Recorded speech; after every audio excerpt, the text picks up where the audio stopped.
Tonight on ELN Local News. Not such a fast car. We look into Elon Town Police response time to reports on and off campus. We call them student athletes, and while we know what they can do on the field, tonight find out what they've been doing in the classroom. It's at a sad point now where we feel like we need to shield ourselves from people who disagree with us. From the bathroom to the classroom, we speak with students and teachers who say the bill has affected more than their bathroom preference. Those stories and more. The final ELN Local News broadcast starts right now.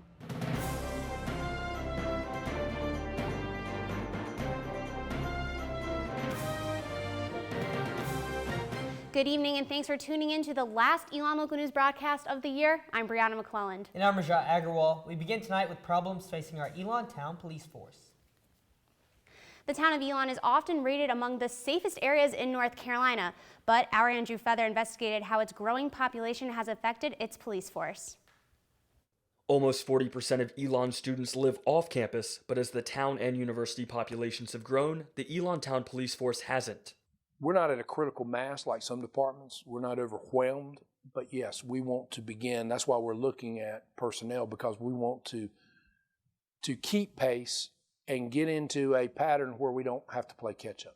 Elon Town Police Chief Cliff Parker says the average police force for a town the size of Elon is 20 officers. Elon currently employs 15 officer positions and hasn't increased in size for more than 5 years. Despite this, he says he is confident his staff can handle the workload. We are able to provide the services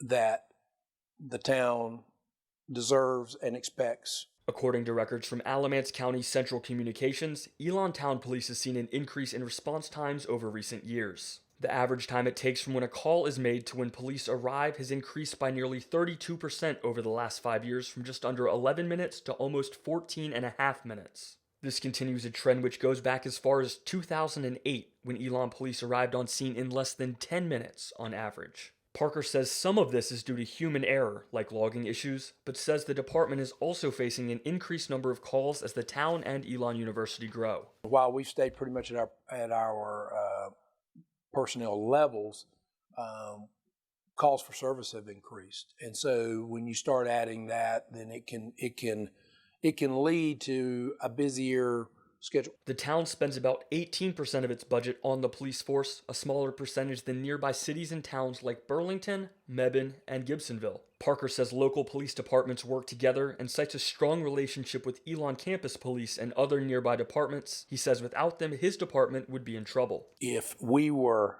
just by ourselves with no assistance, we would definitely need more personnel. Parker says the department is evaluating whether it needs to add more officers to the staff in the future, and it is likely at least one position will be added in the next budget cycle. Andrew Feather, Elon Local News. The town of Elon's next budget cycle starts on July 1st. The topic of racial inclusion on campus caused a heated debate at Thursday's SGA meeting. Junior Arts and Sciences Senator Chris Tarpley started the conversation and was disappointed he was the only SGA member in attendance at a recent racial education lecture. This prompted a discussion which lasted for over an hour, but Tarpley says he was happy because it opened SGA's eyes to what is truly happening on campus for some students.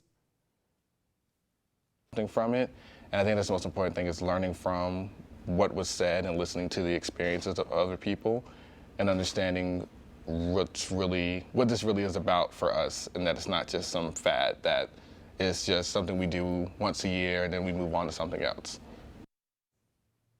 Junior Executive President Kyle Poro says he is happy Tarpley brought this issue up because it will help him and his staff combat this problem as quickly and efficiently as possible.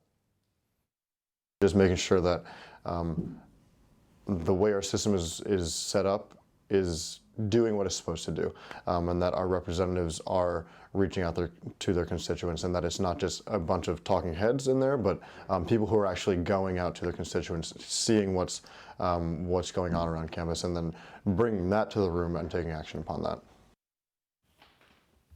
Chris joins us now in studio to tell us more about what prompted the discussion. Chris, thank you so much for joining us. Thank you for having me. So can you tell us some of the biggest issues that were discussed?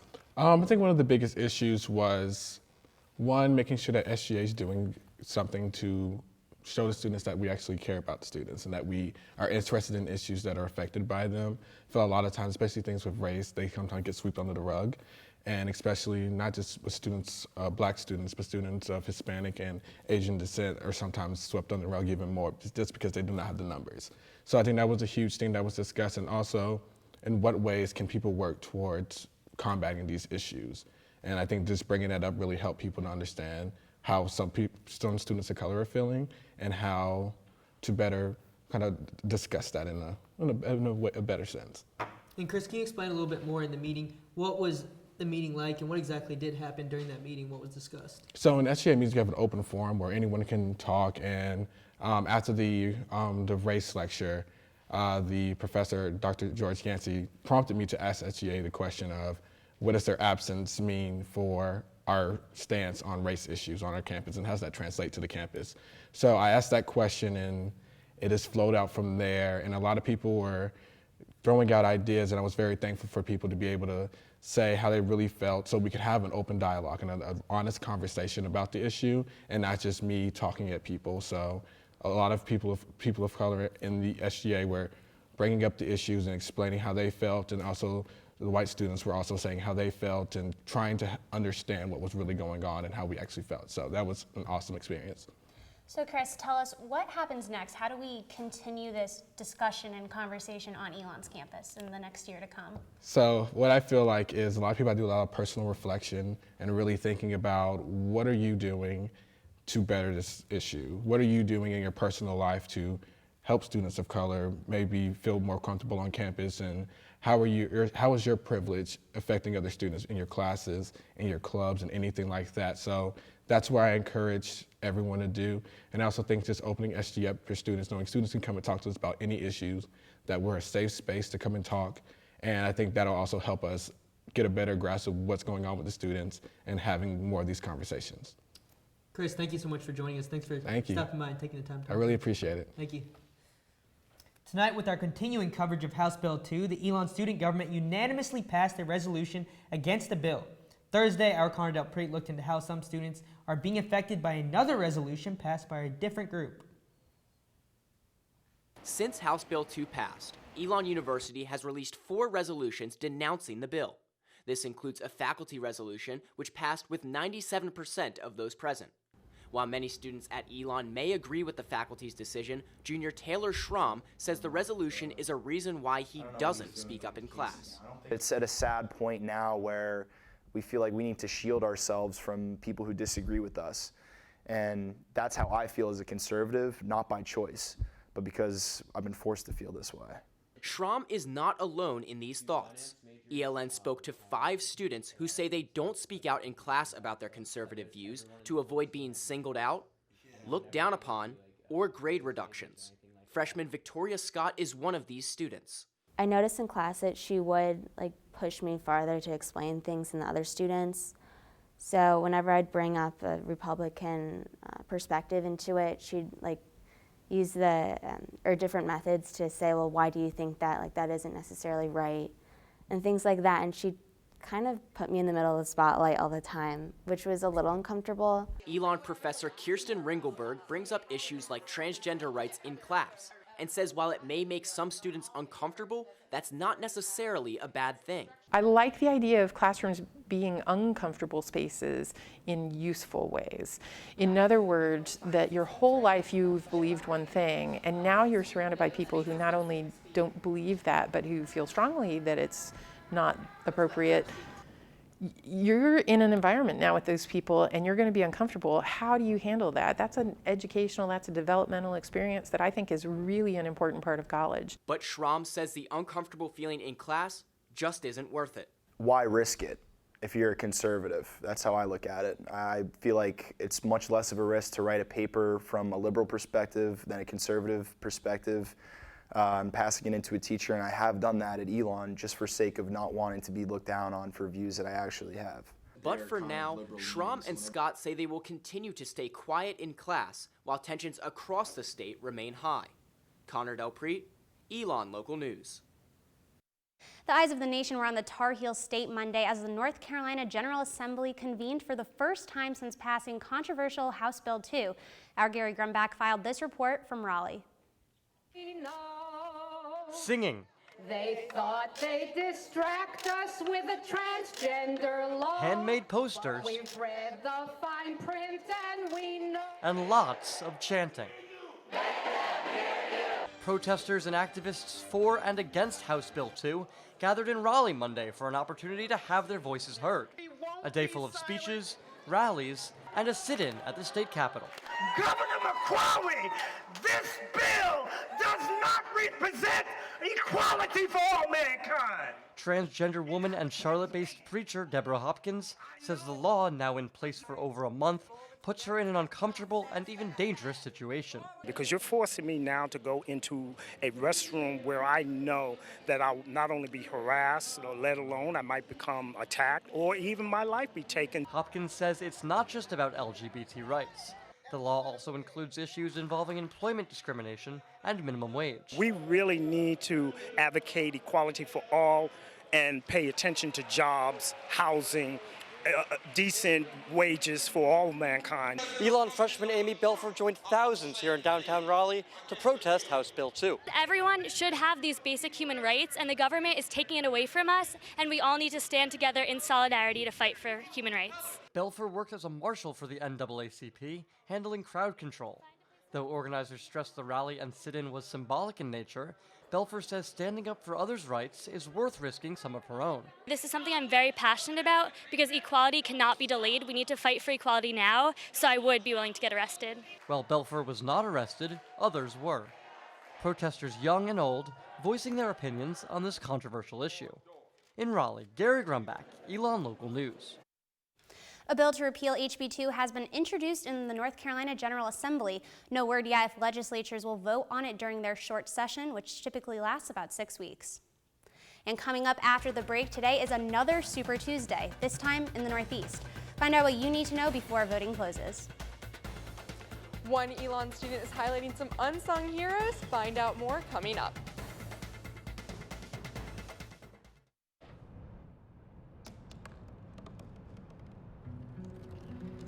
They said I couldn't dream.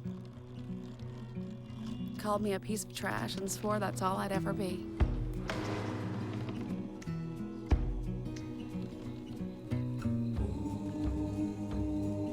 Said a bottle couldn't see the ocean.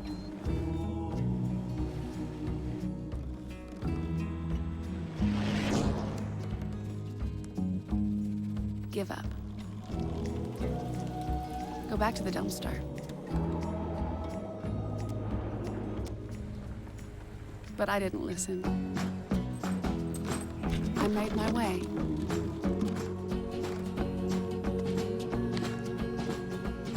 And now, I am what I've always wanted to be.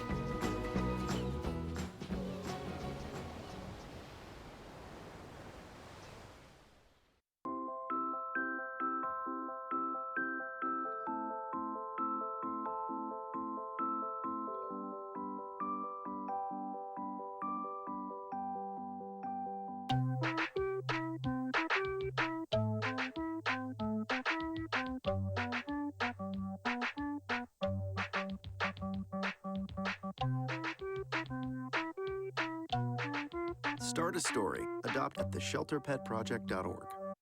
I rescued Toast from a shelter in 2011. I love Toast because she's a lazy diva. Toast does whatever she wants, obviously. She's sleeping right now. She's an epic snuggler. She's so comforting. She's so loving. Toast makes me laugh. When I walked into the shelter, I knew right then that she was special.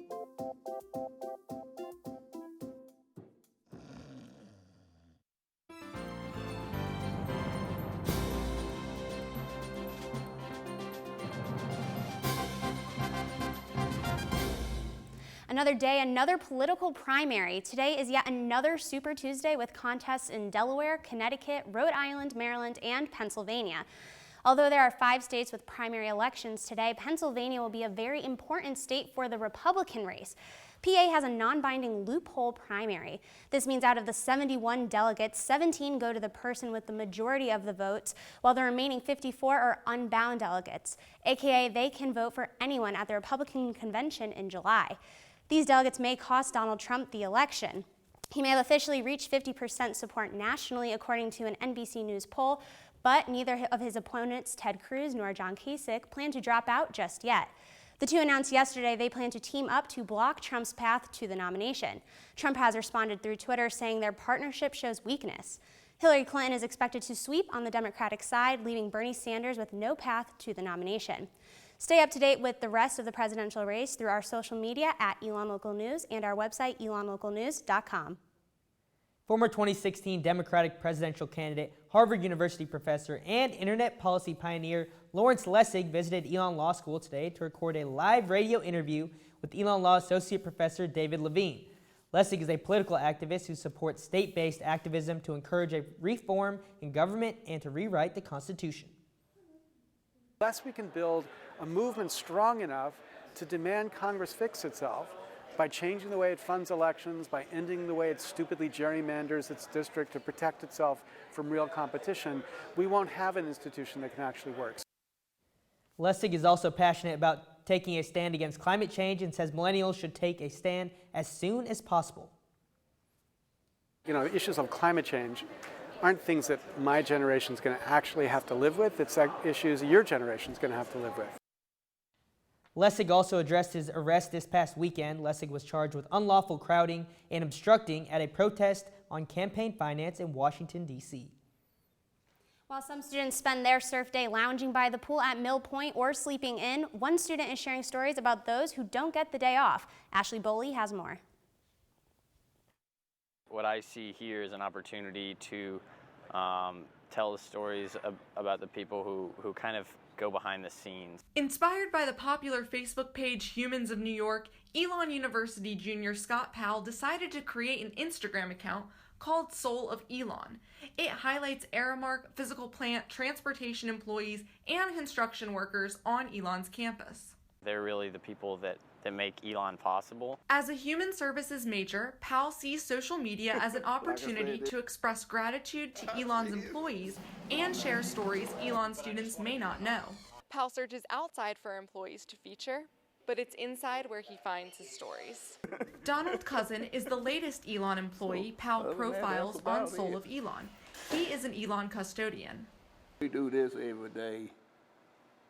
Every morning we come in. We'll empty the trash. I got a dust mop. I dust it, and then I'll mop it. And then maybe when all the students gone, I take everything out and put a coat of wax on it.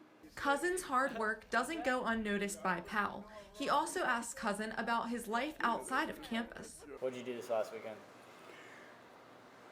Clean my cars up. Cars? You got multiple? Well, I got a truck and a car. It's these catch-up conversations which give new light to social media, giving Soul of Elon truly a soul. I'm just trying to understand and to learn and to be a student of life. Ashley Boley, Elon Local News. To see more featured employees, check out @SoulOfElon on Instagram. Coming up, if you've ever had trouble finding someone to get lunch with, we have a solution. Stick around and see who at Elon is down to lunch. The sun was shining today, but is this weather going to stick around? I have your Phoenix 5-day forecast coming up. This is the story of a boy who didn't talk for a long time. The boy liked things to always be the same. Any changes would scare and upset him. The unknown was an unfriendly place. The boy was very sensitive to lights and sounds. So he built secret hiding places where they couldn't get in. The boy didn't like looking people in the eye. He wasn't trying to be mean, it just made him feel uncomfortable. Sometimes he would flap his arms again and again. One day I found out I have something called autism. My family got me help.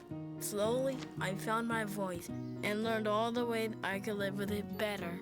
Early intervention can make a lifetime of difference. Learn the signs at autismspeaks.org. I adopted Bento in 2010 from a shelter. As it turns out, we have very similar personalities. And this cat makes me make art because he's always motivating me to take pictures of him, to draw pictures of him. He just is motivating artistically. It's just that simple. Well, he's my best friend, but a lot of people know him as Keyboard Cat.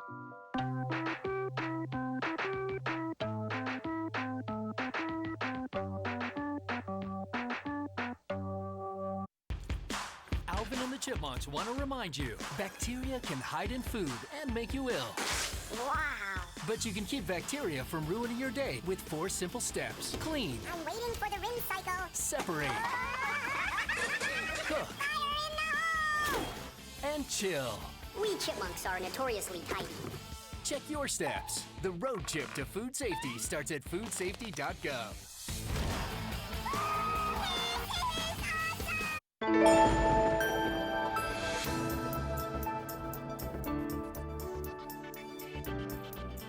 Welcome back to Elon Local News. Rajat, it was hot outside today. It motivated me to get my work done and try to get by the lake or by the pool. I just wanted to do something outside. I couldn't agree with you more. Our Paul LeBlanc is outside on the weather dock in downtown Elon. Paul, let us know, how is this Phoenix 5-day forecast looking? Thank you, Brianna and Rajat. Well, we've had a lot of nice days recently, but today felt like the first really hot day. It's cooled down a little bit. We're seeing a lot of traffic in downtown Elon, a lot of people enjoying the weather. Perfect night for a stroll on campus. We saw a high of 85 degrees and a low of 62 today, and it peaked right around 75. Tomorrow we're looking at similar temperatures, but it's going to be raining a little bit. Scattered showers throughout the day. It's going to be the same situation on Thursday. We're going to see a high of 82 and a low of 60 with some scattered thunderstorms throughout the day, but it's going to clear up into the night. Friday, we're looking at similar temperatures again. We're going to look at a high of 81 and a low of 54, and we're going to see some scattered showers again.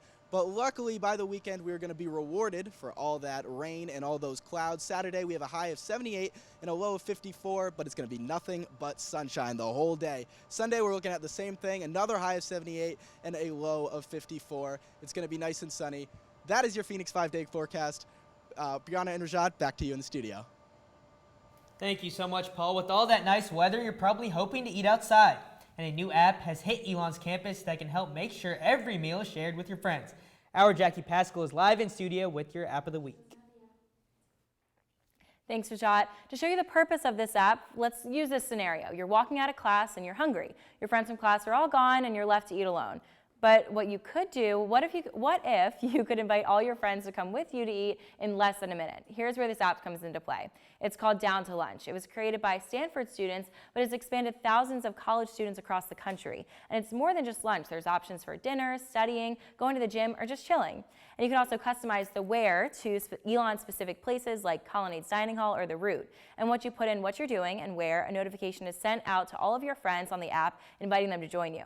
And people have been spreading this app around campus by sending a text to people. You've probably gotten a text on your phone, probably annoyed you a little bit because of how many you've been getting, but it's also expanding your friend list by the dozen. And one Elon student says it's actually helping him with those empty promises of hanging out with his friends. It's like a lot of times you're walking down like a sidewalk and you see a friend and you say, let's get lunch sometime, and then you never really do. But this app kind of cuts out the middleman and all the steps, and you kind of just figure it out, and you kind of get lunch with people you never really see. Now the app is free to download, and it's a convenient way to meet up with your friends with your limited free time. That's all for your app of the week. I'm Jackie Pascal. Back to you. I'm Justin Beagle, and after the break, I talk with one Elon athlete combining her two favorite passions on this surf day. That and more next in sports. Look under your bed. Find stuff under there? What about jobs? No? Now try your closet. Still no jobs? Just more stuff?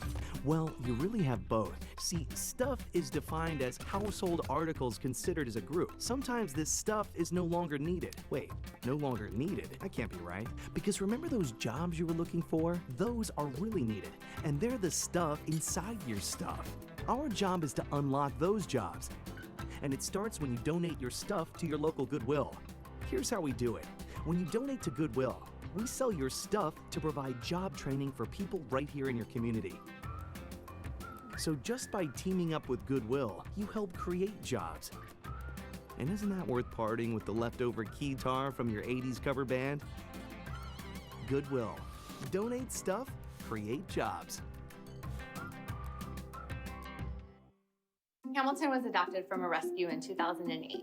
He really likes to be around people. And as soon as I start to make my breakfast, Hamilton is right there. I get out my mat and I'm doing a downward dog and he's underneath. He's quite the pug about town. He gets invited to a lot of parties. He knows he's a pretty big deal. I mean, look at this little face. How could you not love him?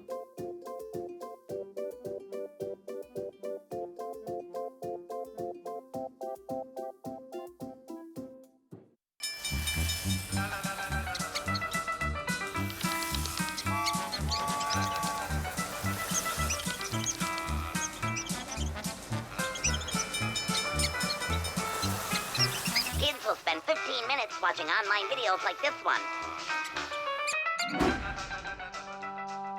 Brushing for 2 minutes now can save your child from severe tooth pain later. 2 minutes twice a day. They have the time.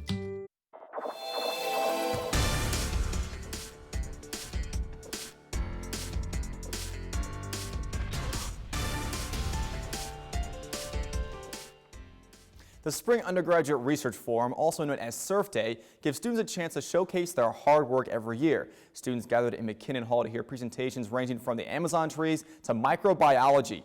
For students like sophomore Dustin Ferris, it's a day to get inspired. Nice to, hear students present, and it's interesting because it might be something I want to do later. When senior Katie Karofsky was a sophomore, she was just beginning her research. 2 years later, she is finally seeing all that hard work pay off. I like Surf Day a lot. I think it's a great way to cap off the year. I feel like having it other times might not be as effective, but I think having it at the very end is awesome to see all these, especially being a senior, there's so many seniors who put in so much effort. So at the end of the year, it's kind of that nice, we're done, this is kind of it. Kids are just like you and me. We both go to class, we both do the same homework, but for one cross-country runner, today's Undergraduate Research Forum showcases just how much harder it is to balance athletics and academics. Senior Sabina Baines is no stranger to pressure. She's a runner after all. But at today's surf presentations, she faced a challenge nearly an entire year in the making. I started compiling the data over the summer, which took a while. It took me about 2 months to do that. Baines and her advisor researched racing trends amongst NCAA track runners, combining her two passions all into one project. One of the most important things that we found was that the pace for your last mile, if that was quicker than the pace for your first 5 miles, you're more likely to have a better race. It's been really great actually, because in class, you just work on something for a project, but here I'm actually interested in I'm passionate about what I'm doing. It was kind of a real world experience where I got to use every step that I've learned and put it together. Even with a slightly lighter course load this year, Baines put in a lot of time.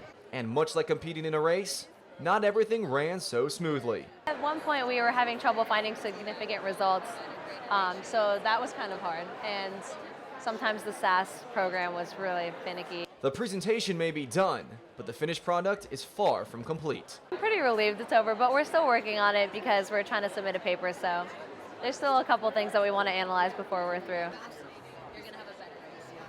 Baines will test her own theory when she runs a 10K at the end of the month. And thank you, Justin, for that wonderful sports update. You're welcome, as Justin, always. you went on a number of wonderful sports adventures over your 4 years. What was your favorite sports adventure or covering a sporting event throughout your 4 years? It's really hard to pick. There were so many great ones like you mentioned, but probably our sophomore year when the men's soccer team had that incredible run. I went to Los Angeles to watch them play UCLA in the second round of the NCAA tournament. Just being out in Los Angeles for a day. I mean, who does that at our age? It was incredible. That's amazing. And then you got to go to a number of conference tournaments for basketball as well, didn't you? Yes, you and I went together one time to Asheville for the SoCon tournament, for the last SoCon tournament, and then I've gotten to go back home to Baltimore the last 2 years and cover them there. So a lot of good basketball, soccer, football, you name it. I've covered it, just about everything, I think. Fantastic. Well, that is all of the news we have for you tonight, and this is our last ELN Local News broadcast of the year. In 25 days, we, along with 12 other ELN seniors, will be walking across the stage at graduation. The underclassmen of Elon Local News will be combining with the Pendulum under a new name, the Elon News Network. We can't thank you all enough for your support and dedication this year, and we are so excited to see all of your successes in the next year. As always, for the news you need to know, check us out at elonlocalnews.com. Follow us throughout the summer for all the Elon updates. Have a great night, Elon, and a great end to your semester.